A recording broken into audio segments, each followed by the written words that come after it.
জুমার দিনকে বলা হয় শাহিদ।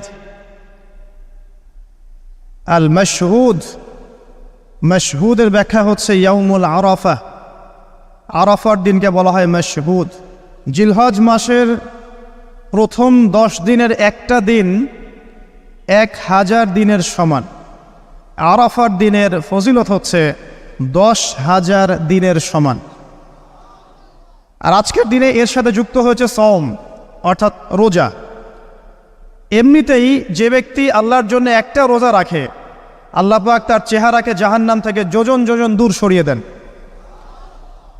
আর আজকে আরাফা সওম এই সম্পর্কে নবী সাল্লাল্লাহু আলাইহি ওয়াসাল্লাম বলেছেন যে আমি আশা করি যে এই সওম আগামী 1 বছর এবং বিগত 1 বছরের গুনাহের কাফফারা হয়ে যাবে ইনশাআল্লাহ। তো এত উৎসব আজকে একসাথে পড়েছে, আল্লাহ পাক আজকের দিনটা আমাদের কাজে লাগানোর তৌফিক দান করুন, ইবাদতে কাটানোর তৌফিক দান করুন, এবং নিজের যে চাওয়া আছে আল্লাহর কাছে এটাকে আল্লাহর কাছে অনুনয় বিনয়ের মাধ্যমে চেয়ে নেওয়ার তৌফিক দান করুন। আমিন। বলবো যে এই দিনটার কসম আল্লাহ পাক কোরআনে করেছেন, যেটা একটু আগে আমি বললাম, ওয়াশাহিদি ওয়া মাশহুদ ওয়াল ফাজরি ওয়া লায়ালিন আশর ওয়া শাফঈ ওয়াল ওয়াতর। জোর এবং বিজোরের কসম। এখানে জোর বলতে বোঝানো হয় কোরবানির ঈদকে, অর্থাৎ এই যেটা ঈদুল আজহার দিন, আর বিজোর বলতে বোঝানো হচ্ছে এই আজকের দিনটাকে, আরাফার দিনকে।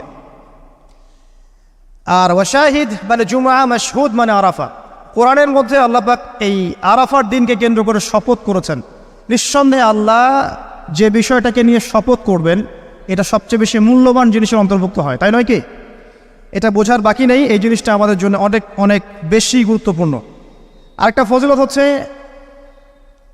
কাতাদা রাদিয়াল্লাহু আনহু, আবু কাতাদা রাদিয়াল্লাহু আনহু থেকে বর্ণিত আছে সহিহ মুসলিমের 1162 নম্বর হাদিসে, নবী করিম সাল্লাল্লাহু আলাইহি ওয়াসাল্লাম বলেছেন, যে ব্যক্তি আরাফার দিনে সওম রাখবে, রোজা রাখবে, হজ করতে এসেছে, হাজি নয় এমন ব্যক্তি, হাজিদের জন্য নয়, বাইরে যারা আছে আমরা তাদের জন্যে, যে ব্যক্তি আজকের দিনে সওম রাখবে তার পূর্ববর্তী 1 বছর এবং পরবর্তী 1 বছরের গুনাহ আল্লাহ পাক মাফ করে দেবেন ইনশাআল্লাহ তাআলা। আর এই দিনটাকে নিয়ে, রোজা নিয়ে অনেক কনফিউশন আমাদের মধ্যে চলে আসছে এখন, আজকে রাখবো না কালকে রাখবো ইত্যাদি। হাদিসের মধ্যে ইয়াউমুল আরাফা শব্দ এসেছে, আরাফার দিনে সওমের কথা এসেছে, ইয়াউমুত তাসি বা 9ম দিনের কথা আসে নাই। এটা নিয়ে যদিও বা উলামায়ে কেরামের মধ্যে ইখতিলাফ লক্ষ্য করা যাচ্ছে, সবচেয়ে বেস্ট ডিসিশন হচ্ছে আজকেও রাখি কালকেও রাখি, সিম্পল সলিউশন। আজকেও রাখেন, আগামীকালকেও রাখেন, ইনশাআল্লাহ আপনি পুরোটার নেকি পেয়ে যাবেন ইনশাআল্লাহ তাআলা। তবে আমার মত আজকের দিনে রোজা রাখাটাই আরাফার সওম, এটা আমার ব্যক্তিগত মত। যদি এর সাথে কেউ দ্বিমত পোষণ করেন আমি তার সাথে যুদ্ধ করতে যাব না, ঠিক আছে? এরপরে আসি, এই দিন একটা স্পেশাল আয়াত নাজিল হয়েছে আরাফার দিনে, স্পেশাল একটা আয়াত, সেটা হচ্ছে সূরা মাইদার 3 নম্বর আয়াত। আয়াতটা হচ্ছে আল ইয়াউমা আকমালতু লাকুম দীনাকুম। নবী করিম সাল্লাল্লাহু আলাইহি ওয়াসাল্লাম বিদায় হজের ভাষণ দিলেন, আল্লাহর পক্ষ থেকে আয়াত নাজিল হলো, আল ইয়াউমা আকমালতু লাকুম দীনাকুম, আজকের দিনে আমি তোমাদের উপরে দিন ইসলামটাকে কামেল করে দিলাম। কামেল মানে কি? পরিপূর্ণ করে দিলাম, একদম পরিপূর্ণ। ইসলামে ঢোকানোরও কিছু সুযোগ নাই, বের করারও কোনো সুযোগ অবকাশ নাই। ওয়া আতমামতু আলাইকুম নি'মাতি, তোমাদের উপর আমার নেয়ামতকে পরিপূর্ণতা দান করলাম। ওয়া রাদিতু লাকুমুল ইসলাম দীনান, এবং দিন ইসলামকে তোমাদের উপর মনোনীত করে আমি সন্তুষ্ট হয়ে গেলাম। সুবহানাল্লাহ। এটা কিন্তু একটা কনক্লুসিভ আয়াত, মানে দীর্ঘ 23 বছর নবী সাল্লাল্লাহু আলাইহি ওয়াসাল্লাম স্ট্রাগল করেছেন, দিন প্রচার করেছেন, প্রসার করেছেন, প্রতিষ্ঠা করেছেন। এরপর আল্লাহ পাক একটা কনক্লুসিভ আয়াত নাজিল করে এই দিনটার মধ্যে একটা ইতিবাচক ভূমিকা টেনে দিলেন। অতএব এই দিনটা খুশির, এই দিনটা আনন্দের, এবং এই দিনটা ইবাদতের, উদযাপন করার, এটা আমাদের সংস্কৃতি। আমি এই বিষয়ে একটু পরে কথা বলছি ইনশাআল্লাহ। এরপরে চলে আসেন, আজকের দিন একটা 2টা দোয়া আপনারা পড়বেন স্পেশালি। একটা হলো তাকবীর, যেটা আমরা দেই, আল্লাহু আকবার লা ইলাহা ইল্লাল্লাহ ওয়াল্লাহু আকবার ওয়ালিল্লাহিল হামদ, এবং আয়ামে তাশরিকের শেষ পর্যন্ত, মানে ঈদুল আজহা 3 দিন পর্যন্ত এটা পড়তেই থাকবেন ইনশাআল্লাহ তাআলা। আর সকল নবীগণের একটা শ্রেষ্ঠ দোয়া আছে, যত নবী ছিলেন পৃথিবীতে তারা সবাই যত দোয়া করেছেন তার মধ্যে একটা দোয়াকে শ্রেষ্ঠ বলা হয়। শিখিয়ে দেব কোনটা? সেটা হলো লা ইলাহা ইল্লাল্লাহ ওয়াহদাহু লা শারীকা লাহ লাহুল মুলক ওয়া লাহুল হামদ ওয়া হুয়া আলা কুল্লি শাইইন কাদির। এই দোয়াটা দিনে যে ব্যক্তি 100 বার পড়বে, দিনে যে ব্যক্তি 100 বার পড়বে ওই দিন আল্লাহর লিস্টে ওই ব্যক্তি ছাড়া বেশি আমলকারী কেউ হতে পারবে না। তবে সেই ব্যক্তি ব্যতীত যে এর চেয়ে বেশি পড়েছে, কেউ 200, 300, 500 পড়েছে, তখন সে বেশি র্যাঙ্কিংয়ে শীর্ষে চলে যাবে আর কি। মিনিমাম 100 বার। আরও ফজিলত হচ্ছে 100 বার যদি আপনি পড়েন ওই দিন শয়তান আপনাকে স্পর্শ করতে পারবেন ইনশাআল্লাহ, এবং আপনার আমলনামা থেকে 100 গুনাহ মিটিয়ে ফেলা হবে, 100 নেকি লিখে দেওয়া হবে ইনশাআল্লাহ। অতএব আজকে আমরা এই দোয়াটা পড়তে পারি, লা ইলাহা ইল্লাল্লাহ ওয়াহদাহু লা শারীকা লাহ লাহুল মুলক ওয়া লাহুল হামদ ওয়া হুয়া আলা কুল্লি শাইইন কাদির। এরপরে আসেন, এই দিন একটা ফজিলত হচ্ছে, আজকের দিনটা হচ্ছে হজের দিন, হজ আকবরের দিন। আমরা অনেকেই হজটাকে তুচ্ছ মনে করি, অনেকের সামর্থ্য আছে কিন্তু হজ করতে যাই না। আছেন এমন মানুষ? দুনিয়ার চাকচিক্য নিয়ে ব্যস্ত আছে কিন্তু হজ ফরজ হয়ে গেছে, সেই কবে হজ করতে যাই না, মনে করি মেয়ের বিয়ে দিয়ে শেষ বয়সে যাব, তাই না? অথচ হজ করতে হয় ইয়াং বয়সে, যদি সামর্থ্য থাকে ইয়াং বয়সে হজ করতে হবে। আমরা কিছু ফজিলত জেনে নেই এবং আল্লাহর কাছে দোয়া করি, আল্লাহ পাক আজকে আমাদের এই ক্ষুদ্র মসজিদে যত মুসল্লি উপস্থিত আছে আল্লাহ পাক সবার তাকদিরে হজে আকবার নসিব করুন, আমিন। এবং মাকবুল আর মাবরুর হজ করার তৌফিক আল্লাহ পাক আমাদের সবাইকে দান করুন, আমিন। একটা হাদিস আছে, বুখারী মুসলিম দুইটা কিতাবে এসেছে,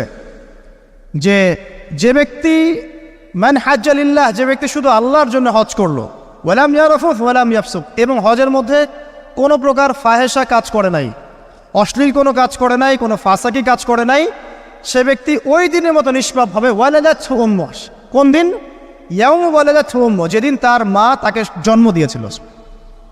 এটা সবচেয়ে বড় বেনিফিট। আরেকটা হাদিসে আছে যে মাকবুল হজ, একটা মাকবুল হজের জাযা জান্নাত ছাড়া আর কিছুই না। একটা মাকবুল হজের জাযা বা প্রতিদান হচ্ছে জান্নাত ছাড়া আর কিছুই না। একটা হাদিস পড়লাম গতকালকে, সেটা হলো নবী করিম সাল্লাল্লাহু আলাইহি ওয়াসাল্লাম বলছেন এই উম্মতকে লক্ষ্য করে, তোমাদের যাদের হজ করার সামর্থ্য আছে এবং যাকে কঠিন কোনো রোগ আক্রমণ করেনি, 1, 2, যাকে কোনো অত্যাচারী শাসক বাধা দেয়নি, 2, এবং 3, যার আর্থিক সামর্থ্য আছে, গরিব মিসকিন না, আর্থিক সামর্থ্য আছে, 3টা শর্ত যার পূরণ আছে, তারপরেও যে ব্যক্তি হজ করলো না আমার উম্মতের মধ্যে, সে ইহুদি হয়ে মরুক বা নাসারা হয়ে মরুক, এতে আমার কিচ্ছু যায় আসে না। নাউযুবিল্লাহ, শুনতে পাচ্ছেন কথা? মানে হজের সামর্থ্য আছে, রোগ নাই, অর্থনৈতিক সামর্থ্য আছে, কোনো শাসক তাকে বাধাও দিচ্ছে না, এরপরেও সে হজ করলো না, নবীজি বলছেন এ ইহুদি হয়ে মারা যাক বা নাসারা হয়ে মারা যাক, এতে আমার কিচ্ছু যায় আসে না। নাউযুবিল্লাহ। তারপরে শোনেন, 3 শ্রেণীর মানুষ আল্লাহ রাব্বুল আলামিনের মেহমান। 3 শ্রেণীর মানুষ আল্লাহ পাকের মেহমান। 1 নাম্বার হচ্ছে গাজী। গাজী মানে কি? ইসলামের জন্য যুদ্ধ করেছে, অন্য কোনো জন্য নয়, দিন ইসলামের জন্য যুদ্ধ করেছে, বিজয় লাভ করেছেন, নাম কি? গাজী। এই ব্যক্তি আল্লাহর মেহমান। যেমন আবু বকর সিদ্দিক, ওমর, ওসমান, আলী রাদিয়াল্লাহু আনহুম, তারা ইসলামের জন্য যুদ্ধ করেছিলেন না, তারপরে তারা জীবিত ছিলেন না, তারা তখন গাজী হিসেবে বেঁচেছিলেন। ঠিক আছে? 2 নাম্বার হচ্ছে মুতামির, মানে ওমরাকারী, যে ব্যক্তি ওমরা করতে গিয়েছে সে আল্লাহর মেহমান। আর 3 নাম্বার এই যে হাজি, যে ব্যক্তি হজ করতে গিয়েছে সে আল্লাহ পাকের মেহমান। আমাদের একটা কর্তব্য আছে, এটাও একটা হাদিসে এসেছে, নবী করিম সাল্লাল্লাহু আলাইহি ওয়াসাল্লাম বলেছেন, ইদা লাকিতাল হাজ, যখন তুমি কোনো হাজির সাথে দেখা করবে, সাক্ষাৎ পাবে, ফাসাল্লিম আলাইহি, তখন তাকে সালাম দিও, তখন তাকে সালাম দিও, এবং তার সাথে মুসাফা করবে। তার সাথে কি করবে? মুসাফা করবে। এখন 1 হাতে না 2 হাতে এই তর্কে যাওয়ার দরকার নেই, মুসাফা করেন। 1 হাতে পারলে 1 হাতে করেন, 2 হাতে পারলে 2 হাতে করেন, এটির তর্ক করার দরকার নেই, মুসাফা করেন। ঠিক আছে? মানে আমরা তো তর্কের শেষ নাই, যে কোনো ইস্যু পাইলেই তর্ক। আরাফা নিয়ে তর্ক, তারাবি নিয়ে তর্ক, ঈদের তাকবীর নিয়ে তর্ক, হ্যাঁ, রাকাত সংখ্যা নিয়ে তর্ক, মুসাফা নিয়ে তর্ক, বাকি রাখছে কি সেটা জানি না। আর এই তর্কগুলো করতে করতে দেখবেন ইসলামের বেসিক জিনিসগুলোই নাই, গায়েব। ইসলামী না আছে খেলাফা, ইসলামী না আছে ইমারা, না আছে ইউনাইটেড কোনো ইসলামিক কমিউনিটি, না আছে ইসলামিক কোনো ইকোনমিক্সের বেস, না ইসলামিক কোনো মিডিয়া, না ইসলামিক কোনো কিছুই নাই। যা আছে প্রোটেস্ট্যান্ট ভার্সন, মানে নামাজ, রোজা, হজ, যাকাত, এগুলাই। আর এগুলো নিয়ে আমরা এখন তর্ক করছি। ব্যক্তি পর্যায়ে দিন আছে, বাকি বাইরে আর দিন নাই। মসজিদের মধ্যে আসবে পাক্কা নামাজি, মসজিদ থেকে বের হয়ে গেল সুদখোর। তো আল্লাহ হেফাজত করুক আমাদেরকে। আমাদের বড় বড় ইস্যুগুলো নিয়ে বেশি কথা বলা উচিত। মুসাফা এক হাতে হবে না, দুই হাতে, এর জন্য কি জান্নাত জাহান্নামের ফয়সালা হয়ে যাবে? তাই মনে হয় আপনাদের? সুবহানাল্লাহ। একজন বলছে ইশারা করতে হবে তাশাহুদে এভাবে, আরেকজন বলছে একটু নড়াতে হবে। এই মাসআলাটার জন্য কি আপনার জান্নাত জাহান্নামের ফয়সালা হয়ে যাবে মনে হচ্ছে আপনার? অথচ আকীদার ঠিক নাই, এদিকে আমলের ঠিক নাই, অর্থনৈতিক জীবনের ঠিক নাই, মুআমালাতের ঠিক নাই, সম্পত্তির বন্টন মেরাজের ঠিক নাই, এগুলো ঠিক নাই, এবং আল্লাহর জমিন আল্লাহর দিন বাস্তবায়নের কোনো চেষ্টাই নাই, অথচ এগুলো নিয়ে ব্যস্ত হয়ে আছে। আল্লাহ পাক আমাদের বিচক্ষণতা দান করুন, দূরদর্শিতা দান করুন, আমিন। আসুন, মুসাফা করতে বলেছেন নবীজি, তারপরে বলবেন যে মুরহু, তাকে আদেশ করুন। এখানে আদেশ মানে হচ্ছে অনুরোধ করুন, তাকে আদেশ করুন বা অনুরোধ করুন, আন ইয়াস্তাগফিরুল্লাহকে, সে যেন তোমার জন্য ইস্তেগফার করে। কে? যে ব্যক্তি হজ করে এসেছে, হাজি, তাকে সালাম দিবেন, মুসাফা করবেন, দিয়ে বলবেন যে ভাই আপনি আমার জন্য একটু দোয়া করেন। কারণ ফাইন্নাহু মাগফুরুন লাহ, কারণ সে ব্যক্তি একজন ক্ষমাপ্রাপ্ত মানুষ।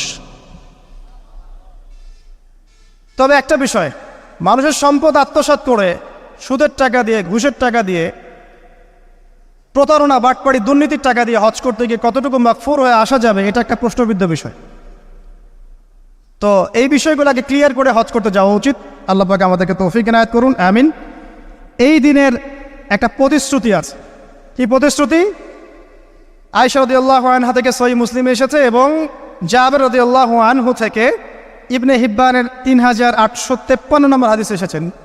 আল্লাহ রাব্বুল আলামিন এই দিনে হাজিদেরকে দেখে বলেন, যারা আরাফার মাঠে এসেছেন তাদেরকে দেখে বলেন যে আমার এই বান্দারা দূর দূরান্ত থেকে সফর করে এখানে এসেছে, ওদের চেহারাগুলো তাকিয়ে দেখো, ক্লান্ত, ক্লিষ্ট, চুলগুলো এলোমেলো, পরিশ্রান্ত, তারা আমার রহমতের প্রত্যাশী, অথচ তারা কেউ আমার আযাব দেখে নাই। হে ফেরেশতারা, তোমরা সাক্ষী থাকো, আমি তাদের সবাইকে মাফ করে দিলাম। এবং নবী সাল্লাল্লাহু আলাইহি ওয়াসাল্লাম বলছেন যে আজকের দিনে যত মানুষকে আল্লাহ পাক জাহান্নাম থেকে মুক্তি দিবেন, অন্য কোনো দিনে এত মানুষকে আল্লাহ পাক মুক্তি দিবেন না। আল্লাহ পাক আমাদেরকে সবাইকে জাহান্নাম থেকে মুক্তি দান করুন, আমিন। তো শেষ যে বিষয়টার দিকে টাচ করে আমি কনক্লুশন দিকে যাব, সেটা হলো উম্মতে মুহাম্মাদির জন্য আজকের দিনের মধ্যে স্পেশাল কি বলেন তো? এটা হচ্ছে আমাদের মূল পয়েন্ট। আজকের দিনে ফজিলত জানলাম, আমরা আমলগুলো জানলাম, সব ঠিক আছে, কিন্তু আমাদের জন্য আসলে স্পেশাল কি জিনিস? আমাদের জন্য আজকের দিনের স্পেশাল যে বিষয়, সেটা হলো আজকের দিনে দিন ইসলাম পূর্ণতা লাভ করেছে। ইসলামের পূর্ণতা দিবস আজকে। 23 বছর দিন ইসলাম প্রচার করার পরে আজকের দিন আল্লাহ পাক বলেছেন দিন পূর্ণ করে দিলাম। ইহুদিরা বলছিলেন যে আজকের দিন এই আয়াতটা যদি আমাদের উপর নাজিল হতো, আমরা তাহলে ঈদ পালন করতাম। নবীজি বললেন এটা আমাদের ঈদের দিনই, এটাও আমাদের ঈদের দিন, কোনো সমস্যা নেই। তো আমাদের সবচেয়ে ইম্পর্টেন্ট জায়গা এটা যে আজকের দিনে দিন ইসলাম পূর্ণতা লাভ করেছে। এখন ইসলাম যে পূর্ণতা লাভ করলো, এই দিবসটা কতজন জানে যে আজকের দিন ইসলাম পূর্ণতা লাভের দিন? আমরা অনেক দিবসের কথা জানি, আন্তর্জাতিক দিবস, জাতীয় দিবস, পারিবারিক দিবস, জন্মদিন, মৃত্যুদিন, হ্যাঁ, অনেক দিবসের কথা আমরা জানি। ইসলামের পূর্ণতা দিবস কতদিন জানেন? কতজন জানেন? দেখেন সাংস্কৃতিক আগ্রাসন কোথায় আপনার মূল জায়গাটা নিয়ে যাওয়া হয়েছে। শেকড় ভুলে গেছে মানুষ। এখন মানুষ শেকড় ভুলে বিদেশিদের সংস্কৃতি লালন করছে, কোনো কোনো ক্ষেত্রে বিদেশি প্রভুদের দাসত্ব করছে। 23 বছর নবী সাল্লাল্লাহু আলাইহি ওয়াসাল্লাম দিনের জন্য অক্লান্ত মেহনত করেছেন। ওয়াহি আসার পর থেকে প্রথম 3 বছর গোপন দাওয়াত দিয়েছেন, একদম গোপনে গোপনে দাওয়াত দিয়েছেন। আবু বকর, ওসমান, ওমর, আলী, এরকম কিছু সাহাবী ইসলাম কবুল করেছেন। আস্তে আস্তে দাওয়াত প্রচার লাভ করেছে। যত প্রসার হয়েছে তত মানুষের অত্যাচার বেড়েছে। এক পর্যায়ে তাকে সাহাবী থেকে আবিসিনায় হিজরত করতে পাঠাতে হয়েছে। তারপর তিনি তায়েফে গিয়েছেন, ওখান থেকে রক্তাক্ত হয়ে মক্কায় এসেছেন। আবার সেখান থেকে ইয়াসরিব, মদিনায় গিয়েছেন। ইয়াসরিবের মানুষ ইসলাম কবুল করেছিল। তারা নবী সাল্লাল্লাহু আলাইহি ওয়াসাল্লামকে আশ্রয় দিলেন, সাহাবীদেরকে আশ্রয় দিলেন। নবীজি সেখানে গিয়ে একটা ইসলামিক কমিউনিটি গড়লেন, মসজিদে নববী গড়লেন, সেখানে অর্থনীতি স্ট্রং করলেন, সেখানে একটা ইমারা গঠন করলেন, সেখানে একটা জামা গঠন হলো। এরপরে যখন মুশরিকরা তাদেরকে আক্রমণ করতে শুরু করলো, তখন বদরের যুদ্ধ হয়ে গেল। তারপর উহুদ, তারপর খন্দক, তারপর আপনার এই যে হুদাইবিয়া, খাইবার, হতে হতে চলতে থাকলো। এক পর্যায়ে পররাষ্ট্রনীতি অ্যাপ্লাই করলেন। রোমের সম্রাটকে দাওয়াত দিচ্ছেন, মিশরের মুকাফিয়াসকে দাওয়াত দিচ্ছেন, পারস্যের খসরুকে দাওয়াত দিচ্ছেন, সব জায়গায় দাওয়াতি গাছ ছড়িয়ে পড়তে লাগলো। 23 বছর অক্লান্ত পরিশ্রম। এক পর্যায়ে এই যে শেষে, একদম জীবনের শেষ পর্যায়ে এসে তিনি বিদায় হজ করলেন। একটাই হজ করেছেন তিনি, নবী সাল্লাল্লাহু আলাইহি ওয়াসাল্লাম এই একটা হজই করেছেন জীবনে, এবং সেই হজের দিন যখন এই ভাষণ তিনি দিচ্ছেন তখন আল্লাহ পাক এই আয়াতটা নাজিল করে দিনটাকে পরিপূর্ণতা দান করলেন। আজকের দিনের মূল শেকড়টা কোথায় বুঝতে পারছেন? এই 23 বছরের দাওয়াতি জীবনের পরিসমাপ্তি এখানে। আজকের দিনের পরে আসলে পূর্ণাঙ্গ কোনো সূরা নাজিল হয়নি। সর্বশেষ নাজিল হয়েছে সূরা নাসর, ইযা জাআ নাসরুল্লাহি ওয়াল ফাতহ। এরপরে বিচ্ছিন্ন দু একটা আয়াত নাজিল হয়েছে, কিন্তু পূর্ণাঙ্গ আর কোনো সূরা নাজিল হয়নি। আজকের দিনের পর নবী সাল্লাল্লাহু আলাইহি ওয়াসাল্লাম মাত্র 80 বা 83 দিন বেঁচে ছিলেন। আজকের এই দিবসগুলো এই জন্যই আল্লাহ পাক বারবার ফিরিয়ে দেন, যাতে করে এগুলো নিয়ে আলোচনা হয়, আমরা এগুলো জানতে পারি এবং আমল করতে পারি, এই চেতনাগুলো লালন করতে পারি, নিজেরাও শিখি, পরিবারকেও শেখাই, আগামী প্রজন্মকেও শেখাই ইনশাআল্লাহ তাআলা। আশা করছি ইনশাআল্লাহ আমরা যদি নাও পারি, একসময় এমন একটা প্রজন্ম আসবে যারা নবী সাল্লাল্লাহু আলাইহি ওয়াসাল্লামের উম্মার মতো উম্মাহ হবে ইনশাআল্লাহ। অতএব প্রিয় দিনী ভাইয়েরা, আসুন আজকের দিন জুমার দিন আমরা এই দিনে ইবাদতগুলো বাড়িয়ে দেই, আরাফা, সাম এবং দোয়া, জিকির আজগারগুলো বাড়িয়ে দেই, একই সাথে আসন্ন কুরবানির প্রস্তুতি গ্রহণ করি, এবং আজকের দিনে আরাফার এই দিনে হাজিদের সাথে আমরাও শরীক হয়ে আল্লাহর কাছে বলি যে আল্লাহু আকবার, আল্লাহু আকবার, লা ইলাহা ইল্লাল্লাহ, আল্লাহু আকবার, আল্লাহু আকবার, ওয়ালিল্লাহিল হামদ। এবং নবী করিম সাল্লাল্লাহু আলাইহি ওয়াসাল্লাম রেখে যাওয়া এই যে শেষ বাক্যগুলো, এগুলো সবার কাছে পৌঁছে দেই। যে ব্যক্তি পৌঁছাবে তার উপর আল্লাহ পাক রহম করবে ইনশাআল্লাহ। এবং নিজেরা আমল করার চেষ্টা করি। আল্লাহ পাক আমাদের সবাইকে নবী করিম সাল্লাল্লাহু আলাইহি ওয়াসাল্লামের আদর্শ উম্মাহ হওয়ার তৌফিক এনায়েত করুন, আমিন। আমাদের ব্যক্তি, পরিবার, সমাজ, রাষ্ট্র, শাসক সবাইকে আল্লাহ পাক হেদায়েত দান করুন, আমিন। এবং আমাদের মধ্যে আপোষে যত ইখতিলাফ, ভুল বোঝাবুঝি আছে এগুলোকে আল্লাহ পাক নিরসন করে দিন, আল্লাহুম্মা আমিন। আকুলু কওলি হাযা আস্তাগফিরুল্লাহ লি ওয়া লাকুম ওয়া লিসাইরিল মুসলিমিন। বারাকাল্লাহু লানা ওয়া লাকুম বিল আয়াতিল হাকীম। ইন্নাহু তাআলা জাওয়াদুন কারীমুন বাররাউফুর রহিম। আসসালামু আলাইকুম ওয়া রাহমাতুল্লাহি ওয়া বারাকাতুহু।